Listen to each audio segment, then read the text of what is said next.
Out of this book. 1. If you wish to get the most out of this book, there is one indispensable requirement, one essential infinitely more important than any rule or technique. Unless you have this one fundamental requisite, 1,000 rules on how to study will avail little, and if you do have this cardinal endowment, then you can achieve wonders without reading any suggestions for getting the most out of a book. What is this magic requirement? Just this, a deep driving desire to learn, a vigorous determination to increase your ability to deal with people. How can you develop such an urge? By constantly reminding yourself how important these principles are to you. Picture to yourself how their mastery will aid you in leading a richer, fuller, happier, and more fulfilling life. Say to yourself over and over, my popularity, my happiness, and sense of worth depend to no small extent upon my skill in dealing with people. 2. Read each chapter rapidly at first to get a bird's eye view of it. You will probably be tempted then to rush on to the next one. But don't, unless you are reading merely for entertainment. But if you are reading because you want to increase your skill in human relations, then go back and reread each chapter thoroughly. In the long run, this will mean saving time and getting results. 3. Stop frequently in your reading to think over what you are reading. Ask yourself just how and when you can apply each suggestion. 4.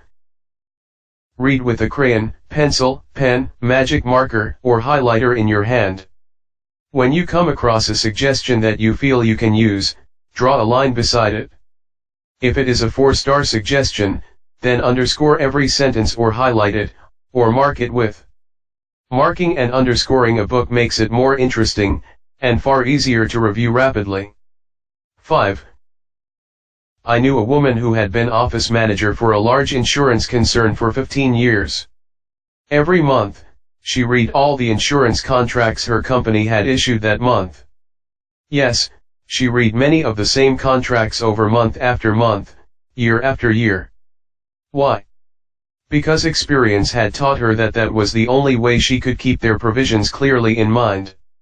I once spent almost 2 years writing a book on public speaking, and yet I found I had to keep going back over it from time to time in order to remember what I had written in my own book. The rapidity with which we forget is astonishing. So, if you want to get a real, lasting benefit out of this book, don't imagine that skimming through it once will suffice. After reading it thoroughly, you ought to spend a few hours reviewing it every month, keep it on your desk in front of you every day. Glance through it often. Keep constantly impressing yourself with the rich possibilities for improvement that still lie in the offing. Remember that the use of these principles can be made habitual only by a constant and vigorous campaign of review and application. There is no other way. 6. Bernard Shaw once remarked, "If you teach a man anything, he will never learn." Shaw was right. Learning is an active process. We learn by doing. So, if you desire to master the principles you are studying in this book, do something about them. Apply these rules at every opportunity. If you don't, you will forget them quickly. Only knowledge that is used sticks in your mind. You will probably find it difficult to apply these suggestions all the time. I know because I wrote the book, and yet frequently I found it difficult to apply everything I advocated. For example, when you are displeased, it is much easier to criticize and condemn than it is to try to understand the other person's viewpoint. It is frequently easier to find fault than to find praise. It is more natural to talk about what we want than to talk about what the other person wants. And so on. So, as you read this book, remember that you are not merely trying to acquire information. You are attempting to form new habits. Ah yes, you are attempting a new way of life. That will require time and persistence and daily application. So refer to these pages often. Regard this as a working handbook on human relations, and whenever you are confronted with some specific problem, such as handling a child, winning your spouse to your way of thinking, or satisfying an irritated customer, hesitate about doing the natural thing, the impulsive thing. This is usually wrong. Instead, turn to these pages and review the paragraphs you have underscored. Then try these new ways and watch them achieve magic for you. 7. Offer your spouse, your child, or some business associate a dime or a dollar every time he or she catches you violating a certain principle. Make a lively game out of mastering these rules. 8.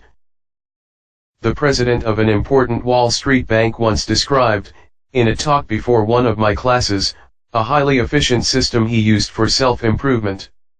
This man had little formal schooling, yet he had become one of the most important financiers in America, and he confessed that he owed most of his success to the constant application of his homemade system. This is what he does. I'll put it in his own words as accurately as I can remember. For years I have kept an engagement book showing all the appointments I had during the day. My family never made any plans for me on Saturday night, for the family knew that I devoted a part of each Saturday evening to the illuminating process of self-examination and review and appraisal. After dinner I went off by myself, opened my engagement book, and thought over all the interviews, discussions, and meetings that had taken place during the week. I asked myself, what mistakes did I make that time? What did I do that was right, and in what way could I have improved my performance? What lessons can I learn from that experience? I often found that this weekly review made me very unhappy. I was frequently astonished at my own blunders.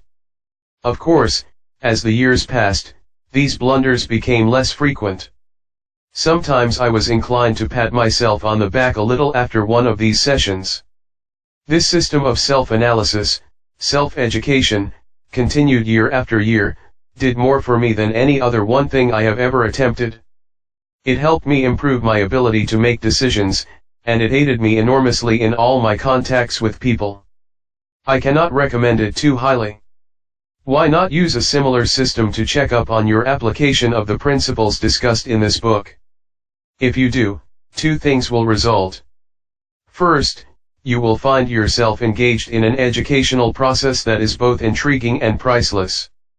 Second, you will find that your ability to meet and deal with people will grow enormously. 9.